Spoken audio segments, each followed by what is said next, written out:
बिस्मिल्लाहिर्रहमानिर्रहीम, अस्सलाम वालेकुम। Welcome to learning strategy. बाब नंबर 2, ज़र। आज हम इसका टॉपिक पढ़ रहे हैं ज़र का इर्तिका, यानी ज़र कैसे वजूद में आया, ज़र कैसे वजूद में आया और इसकी ज़रूरत जो हमें पैदा हुई, इसने किस हद तक जो है वो उसको हमारी ज़रूरियात को या हमारी मुश्किलात को पूरा किया। तो एक ऐसा ज़र कि जो हमें मुश्किलात से निकाल सके और हमारे माशरती जो हमारा लेन देन है, जिसमें हमें अशिया की खरीद व फरोख्त में मुश्किलात दरपेश आ रही थी, उन मुश्किलात का हल इस ज़र में मौजूद होना चाहिए।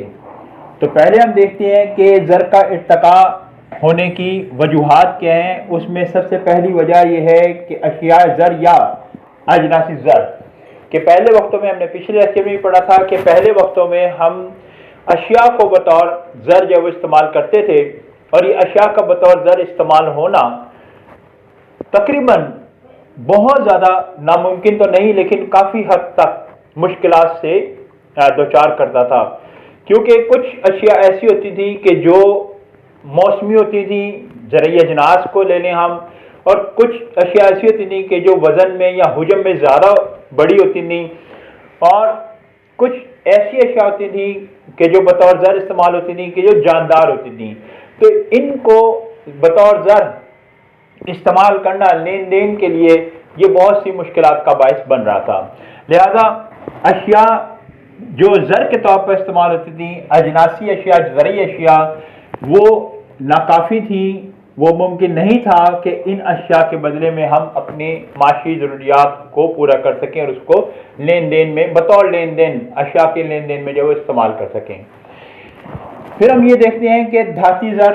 तो हमने फिर एक ऐसा ज़र, एक वक्त ऐसा आया कि एक ऐसा ज़र जो है वो ईजाद हुआ, ये एक ऐसे ज़र को जो है वो हमने हमारे वजूद में हम लेकर आए कि जो दो धाती ज़र था, यानी दो धातें हमने इंट्रोड्यूस कराई। इंसान ने दो धातें जो है वो मुतारिफ करवाई, जो हम देखते हैं कि सोने और चांदी के सिक्कों के सूरत में थी।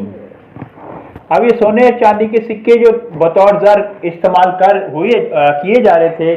ये भी बहुत सी मुश्किलात का सबब बने, इसलिए कि जब कोई शख्स लेन देन के लिए सोने के सिक्के के अवज़ अपनी अशिया की खरीद व फरोख्त करता था या अशिया वसूल करता था, खिदमत वसूल करता था, तो जिसके पास ये सोना जो है वो आता था, ये सोना वो वापस नहीं करता था, बल्कि चांदी के एवज़ वो अपनी अशिया की खरीद व फरोख्त जो वो करता था। इस तरह से सोने के सिक्के एक जगह इकट्ठा होना शुरू हो गए, क्योंकि ये कीमती धात थी और चांदी उससे कम कीमती धात थी। चांदी के सिक्के जो है वो ज़्यादा मार्केट में या मंडी में जो है वो देखे जाने लग गए।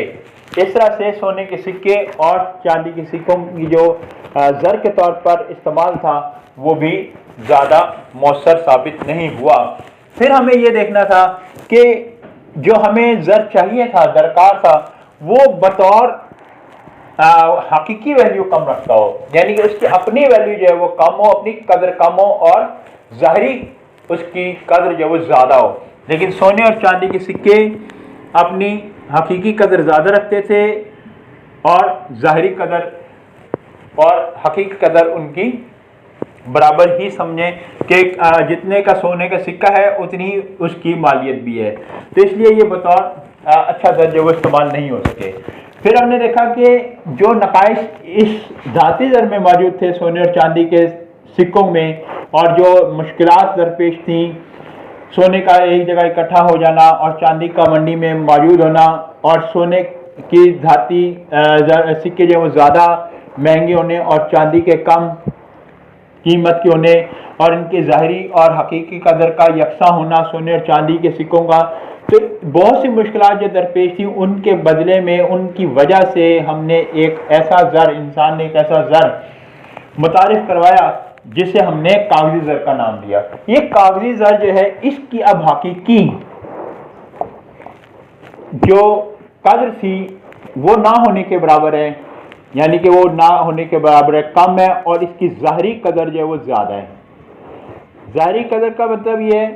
حقیقی قدر کا پہلے مطلب دیکھتے ہیں. حقیقی قدر کا مطلب یہ ہے کہ اگر 100 روپے کا نوٹ ہے تو 100 روپے کی نوٹ کی جو ظاہری قدر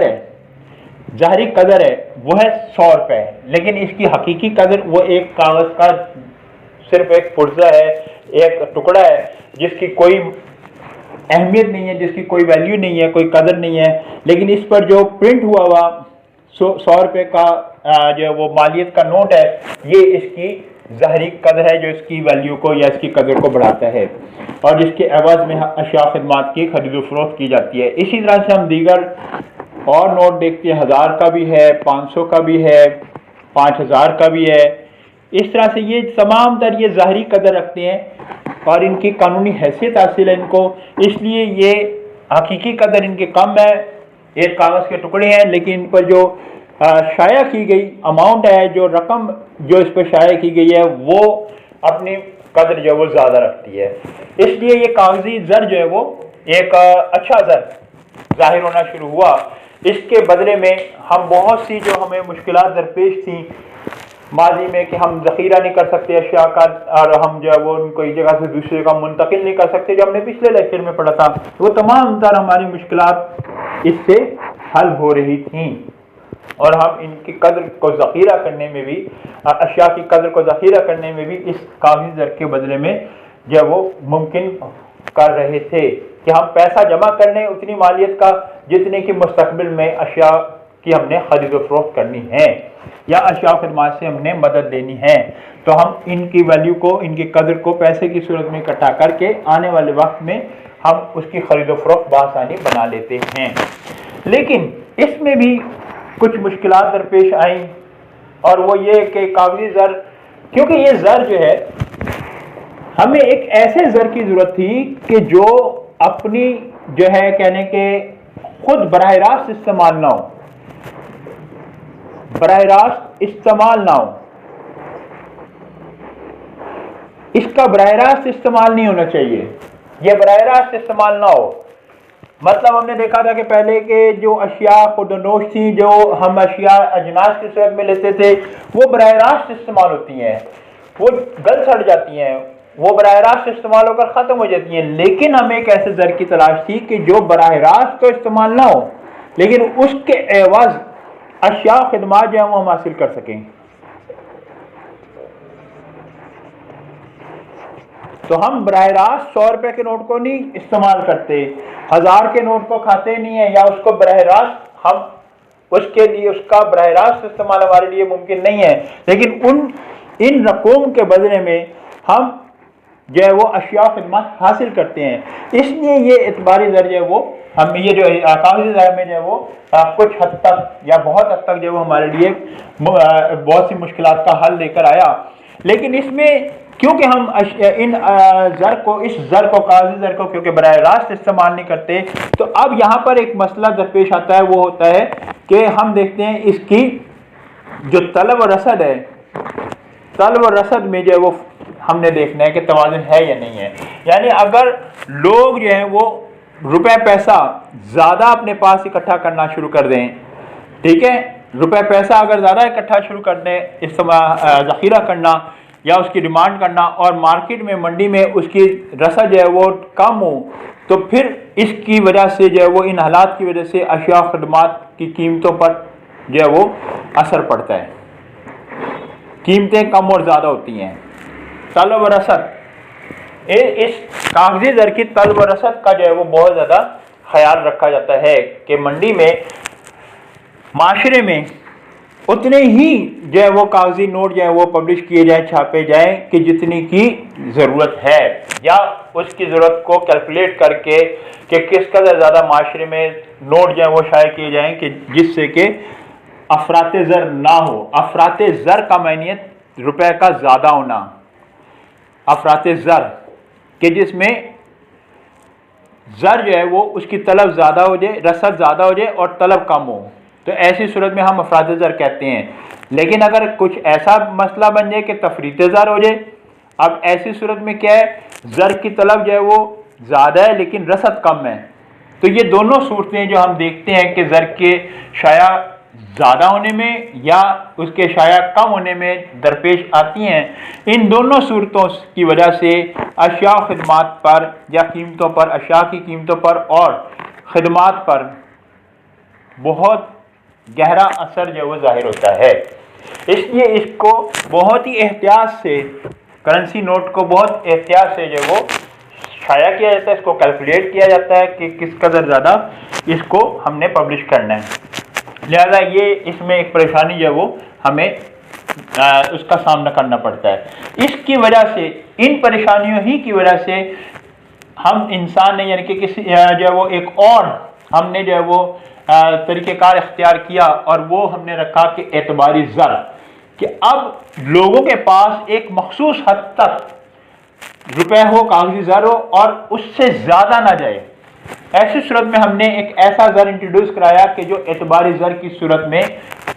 वो ज़ाहिर हुआ। और एतबारी ज़र क्या है? एतबारी ज़र की जो खुद ज़र तो ना हो, यानी कि इन नोटों की तरह उनको कानूनी हैसियत ना हासिल हो, बल्कि वो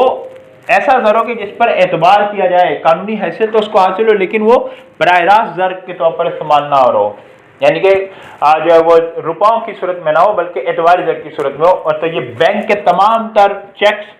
हुंडिया, प्राइस बॉन्ड्स, ये सारी चीज़ें जो है वो एतबारी ज़र की हैसियत से जो है वो माशरे में जो है वो सर्कुलेट करती हैं, माशरे में जो है वो इनका लेन देन किया जाता है और इनके ज़रिए जो है वो फिर अशिया खदमात की खरीद फरोख्त होती है। इससे क्या असर पड़ता है कि इससे अफरात ज़र और तफरीत ज़र को जो है वो एक ख़ास हद तक जो है वो कंट्रोल किया जा सकता है।